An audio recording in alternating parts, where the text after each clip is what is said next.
Há momentos não muito frequentes na história do homem em que o ímpeto de construir conspira com uma visão de beleza, em que a vontade de concretizar algo conspira com a arte de criar.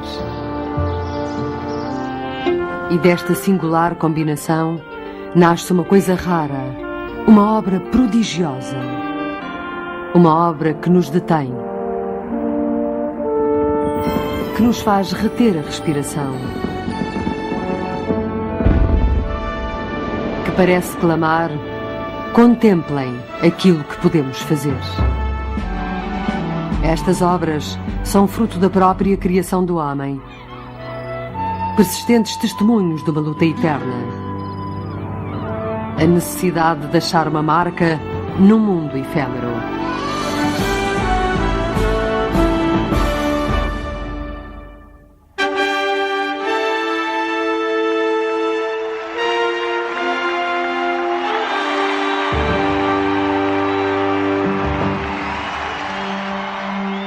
Há quase 2000 anos atrás, os cidadãos de Roma foram testemunhas de uma destas maravilhas.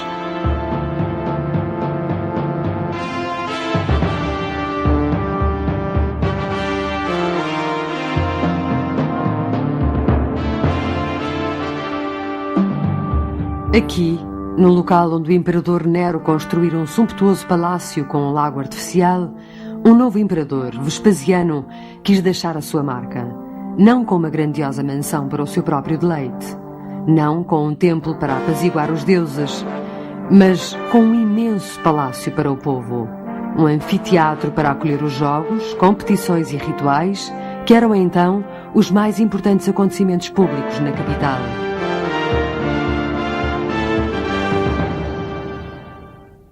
Vespasiano estava consciente da importância das relações públicas. Quando subiu ao poder no ano 69 d.C., herdou uma cidade em ruínas. Um grande fogo destruíra grande parte de Roma, 4 anos antes. O corrupto Nero, entre outros, defraudara continuamente o tesouro.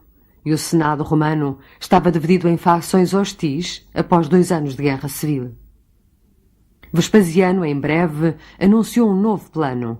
Mandaria secar o lago artificial de Nero para aí construir um enorme anfiteatro público, o maior que até à data existira. Chamou-lhe Anfiteatro Flaviano, em homenagem ao seu nome de família. Gerações posteriores viriam a chamar-lhe Colosseum, ou Coliseu, devido às suas proporções colossais. O feito de engenharia que representa e o seu tamanho fazem dele o edifício mais ambicioso jamais construído no mundo antigo. Batalhões de escravos puxaram os enormes blocos de pedra calcária com que foi construída uma elipse de dimensões monumentais. Mais de 500 metros de circunferência, cobrindo 24.300 metros quadrados e com uma altura equivalente à de um prédio de 16 andares.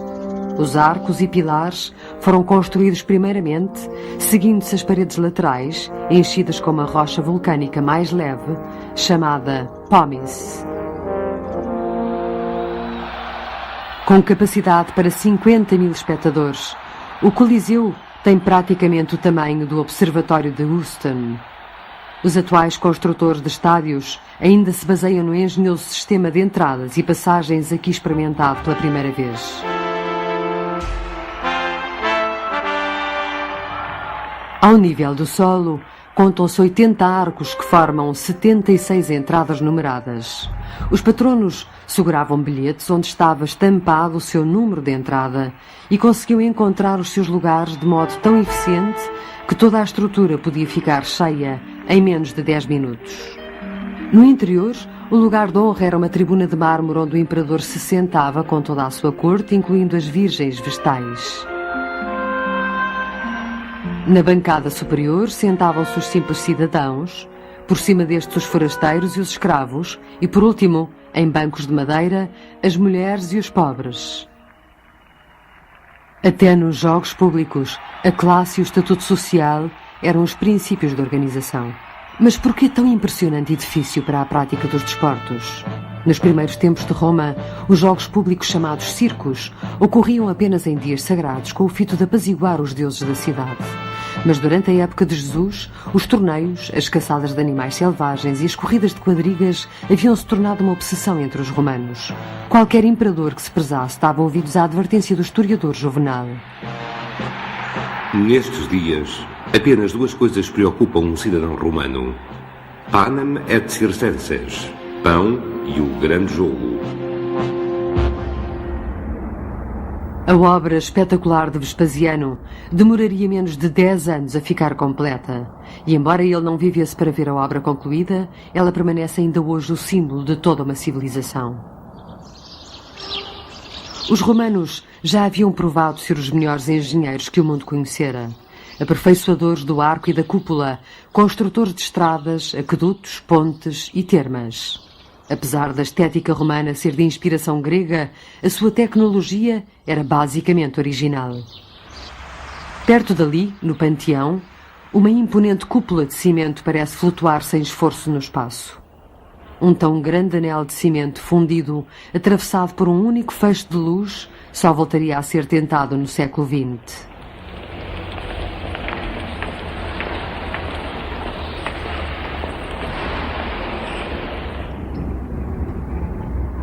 Porém, é o Coliseu que detém o título do maior legado arquitetónico romano, não obstante o que se passava no seu interior ter tanto de sinistro como um edifício de magnificente. Os espectadores dispunham-se em redor de uma arena central, onde era deitada a areia para embeber o sangue derramado durante os jogos rituais.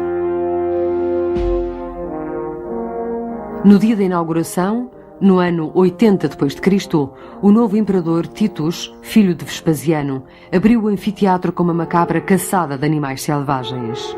Num só dia foram mortos cerca de 5.000 animais. Os sanguinários rituais de celebração podiam durar mais de 3 meses. Animais exóticos trazidos das mais remotas paragens do Império eram mantidos abaixo do nível do solo, em celas ainda hoje visíveis. Os animais eram depois içados em elevadores diretamente para a arena, onde encontravam as lanças dos caçadores. Por vezes, a arena era deliberadamente inundada através do fecho dos canos de drenagem e o estádio transformava-se num pequeno mar onde se encenavam batalhas navais. Mas o ponto alto do Coliseu eram os gladiadores, escravos, criminosos e homens das mais baixas classes sociais, e até algumas mulheres eram especialmente treinados para participarem em combates públicos.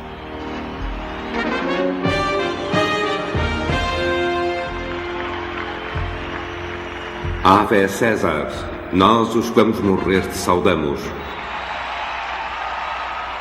A bravura ou cobardia do gladiador era aplaudida ou insultada pela multidão que votava com as mãos o destino do vencido. Segundo alguns historiadores, um polegar levantado ou um aceno de lenço significava a vida ou a libertação de um gladiador. Se o polegar se virasse para baixo, o guerreiro vencido encontrava uma morte rápida. Durante 325 anos, o Coliseu testemunhou os mais macabros espetáculos e poderá ter sido palco do martírio de cristãos perseguidos. Finalmente, em 404 d.C., todos os sacrifícios públicos em Roma foram banidos pelos imperadores cristãos no poder e o Coliseu, danificado por terremotos e relâmpagos, caiu na ruína.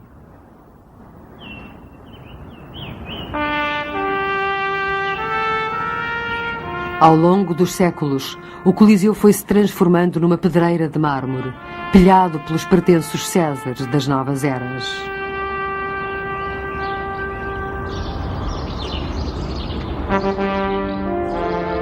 Mas o triunfo, como obra de engenharia, manteve-o de pé. Um símbolo omnipresente do Império Romano.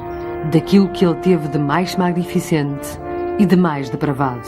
Séculos após a sua construção, um monge inglês, o venerável Bede, profetizaria: enquanto o Coliseu estiver de pé, Roma estará de pé. Quando cair o Coliseu, Roma cairá. E quando Roma cair, o mundo cairá também.